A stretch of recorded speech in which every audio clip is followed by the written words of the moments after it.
बघा मंडळी, ही तांदळाची भाकरी आहे आणि तांदळाची भाकरी असून सुद्धा अगदी मऊ लुसलुशीत आहे। बऱ्याच जणींची तक्रार असते की तांदळाची भाकरी केली ना तर ती कडक होते, वातडल्यासारखी होते। पण तुम्ही इथे बघू शकता, ही तांदळाची भाकरी अतिशय सॉफ्ट झालेली आहे। इतकी मऊ लुसलुशीत होते, तोंडात टाकल्या टाकल्या विरघळते, इतकी छान होते। तर तुम्ही या पद्धतीने नक्की करा। नमस्कार, मी अश्विनी आपल्या चॅनलमध्ये तुमचे मनापासून खूप खूप स्वागत करते। आज आपण तांदळाची भाकरी ही रेसिपी बघणार आहोत। तांदळाची भाकरी अतिशय मऊ लुसलुशीत होण्यासाठी काय करायचे याच्या सर्व टिप्स मी या व्हिडिओमध्ये दाखवलेल्या आहेत। तर तुम्ही व्हिडिओ शेवटपर्यंत नक्की बघा आणि हो, हा व्हिडिओ आवडला तर लाईक करायला विसरू नका, शेअरही करा आणि चॅनलवरती नवीन असाल तर चॅनलला जरूर सबस्क्राईब करा, कारण अशाच इझी आणि टेस्टी रेसिपीज आपण आपल्या चॅनलवरती बघणार आहोत। चला तर मग मस्त अशा रेसिपीला आता आपण सुरुवात करूया।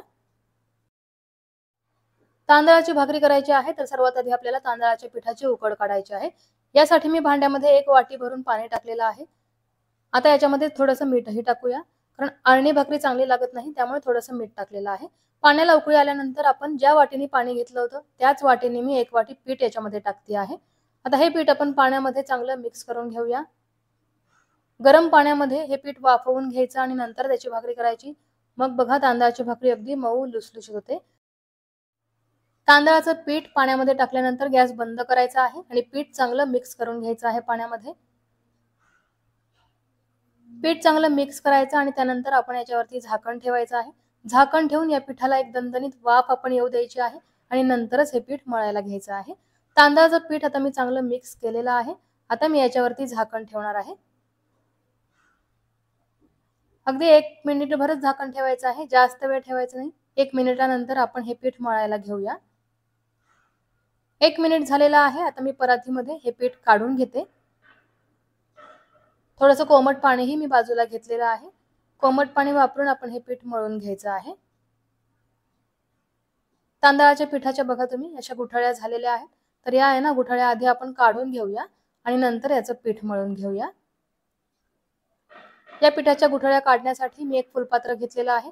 फुलपात्राने पीठ चांगलं मॅश करून घेऊया। फुलपात्राने आपण पीठ एकसारखं केलेलं आहे। आता ते मळून घेऊया।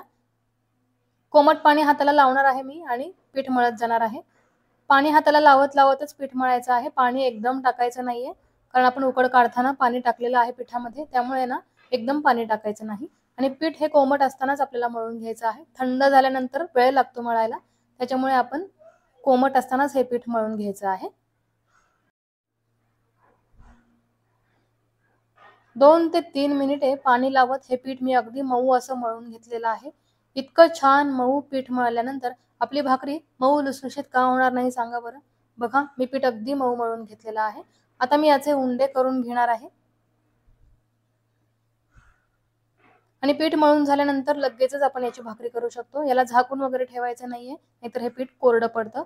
त्यामुळे आता मी लगेचच याची भाकरी करायला घेतलेली आहे। यासाठी मी एकसारखे उंडे सुद्धा करून घेतलेले आहेत। एकसारखे उंडे केले ना तर भाकरी सुद्धा सगळ्या एकसारख्याच होतात। आता मी एक उंडा घेते आहे, त्याला परत एकदा आपण थोडंसं पाणी लावून मळून घेऊया।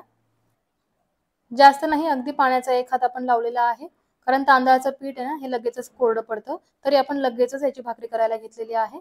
आपण जर हे खूप वेळ ठेवलं तर आपल्याला पाणी जास्त लावायला लागतं।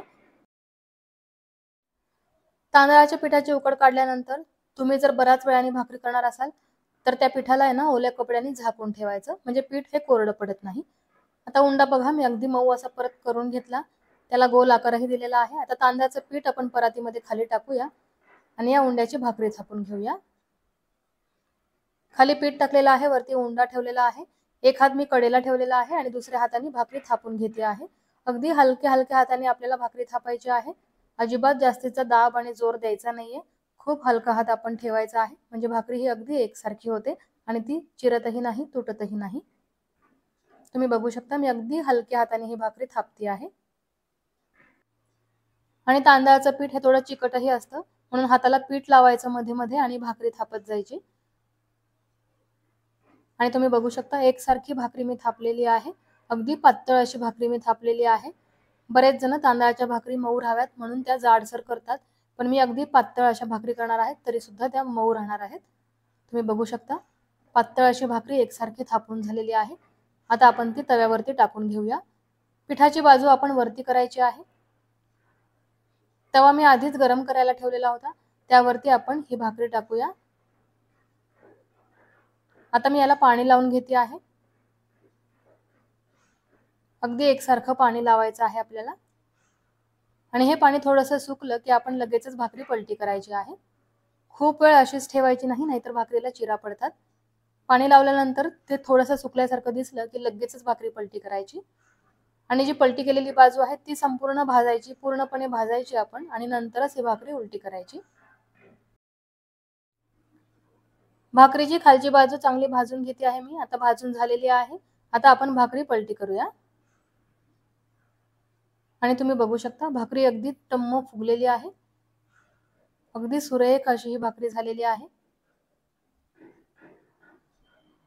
एकदा पलटी करून भाकरी फुगल्यानंतर तुम्ही दोन्ही साइडनी एकसारखी भाजू शकता आणि भाकरी ही भाजून झालेली आहे। आता आपण ही काढून घेऊया। अशाच पद्धतीने आपण बाकीच्याही सर्व भाकरी करणार आहोत। आधी सुद्धा मी पीठ चांगलं मळून घेतलेलं आहे आणि भाकरी करताना सुद्धा प्रत्येक उंडा मी अगदी चांगला मळून घेते आहे आणि नंतरच याची भाकरी थापून घेते आहे। उंडा चांगला तयार केल्यानंतर खाली तांदळाचं पीठ टाकलेलं आहे, त्याच्यावरती उंडा ठेवून एकसारखी भाकरी मी थापून घेते आहे आणि भाकरी अगदी हलक्या हाताने थापायची, म्हणजे ती अगदी एकसारखी होते। दुसरी सुद्धा भाकरी ही थापून झालेली आहे, तुम्ही बघू शकता। ही सुद्धा आता आपण भाजून घेऊया। तवा चांगला गरम आहे, त्याच्यावरती आता ही भाकरी आपण टाकूया आणि ही टिप अगदी महत्त्वाची आहे की कुठलीही भाकरी करताना, म्हणजे कोणत्याही पिठाची भाकरी करताना आहे ना, तवा गरम असतानाच त्याच्यावरती भाकरी टाकायची। तवा कोमट असताना किंवा थंड असताना तुम्ही त्याच्यावरती भाकरी टाकली ना, तर ती भाकरी नीट पचत नाही आणि त्याला चिरा पडतात। त्यामुळे तवा चांगला गरम असल्यानंतरच आपण त्याच्यावरती भाकरी टाकायची आहे आणि भाकरी टाकल्या टाकल्या लगेचच पाणी लावायचं आहे आणि पाणी सुकलं की लगेचच भाकरी पलटी करायची आहे, जास्त वेळ लावायचा नाही। आता ही सुद्धा भाकरी आपण चांगली भाजून घेऊया आणि तुम्ही बघू शकता कलरही अगदी पांढरा शुभ्र आलेला आहे आणि खायला सुद्धा खूप मऊ लुसलुशीत लागते ही भाकरी। तुम्ही या पद्धतीने नक्की करून बघा, तुम्हाला नक्कीच आवडेल आणि अगदी साध्या सोप्या पद्धतीने आपल्याला भाकरी करता येते। अजिबात अवघड नाहीये भाकरी करायला। बऱ्याच मैत्रिणींना वाटतं की भाकरी करणं खूप अवघड आहे, पण तसं नाहीये। तुम्ही अशा पद्धतीने सर्व ही रेसिपी फॉलो करा, तांदळाच्या पिठाची उकड काढा आणि पीठ मळून त्याची भाकरी करा। मग बघा तुम्ही केलेली भाकरी सुद्धा अगदी मऊ लुसलुशीत होणार आहे। तर कशी वाटली तुम्हाला ही रेसिपी? आवडली आहे ना? आवडलीच असणार। तुम्हाला जर आजची आपली ही तांदळाच्या भाकरीची रेसिपी आवडली असेल तर व्हिडिओला लाईक करायला बिलकुल विसरू नका, शेअरही करा आणि चॅनलवरती नवीन असाल तर चॅनलला जरूर सबस्क्राईब करा, कारण अशाच इझी आणि टेस्टी रेसिपीज आपण आपल्या चॅनलवरती बघणार आहोत। आणि हो, बाजूची बेल आयकॉनही प्रेस करा, यामुळे तुम्हाला आपल्या चॅनलवरील नवीन नवीन रेसिपीचे नोटिफिकेशन हे लगेचच मिळेल। तर नक्की व्हिडिओला लाईक करा, शेअर करा, चॅनललाही सबस्क्राईब करा। अशीच मस्त रेसिपी घेऊन मी पुन्हा येईन। धन्यवाद।